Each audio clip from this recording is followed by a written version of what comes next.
ออนุโมทนาบุญน้ำเบิ่งคือส้มเบิ่งน้ำกันส้มน้ำกันเด้อแดนแหงหนาตื่นตาตื่นใจผู้ได้เข้ามาฝึกเข้ามาปฏิบัติทับประกันมาตื่นรู้ได้ความมาดึกได้ความหูซึกได้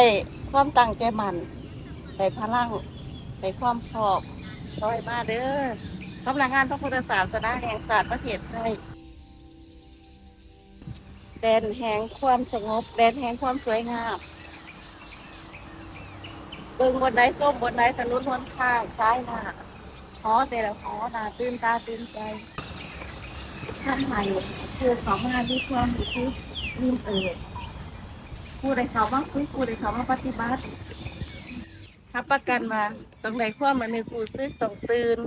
ผู้ผู้ถึงคุณของพระศาสนาผู้ถึงคุณเจ้าสถามาสร้างขอให้ผู้เบิงผู้ส้มที่ยังบ่ทันมาถึงมีศรัทธามาเด้อครั้งที่3วันที่18 19 20เดือน7 2025ให้มาเบิงมาส้มเด้อให้มาเอาความรู้สึกดีๆเข้าสู่ชีวิตจิตใจให้มาเอาธรรมะอยู่ที่สำนักงานพระพุทธศาสนาแห่งศาสตร์ประเทศไทยศูนย์กลางพระพุทธศาสนาแห่งโลกขออนุโมทนาบุญ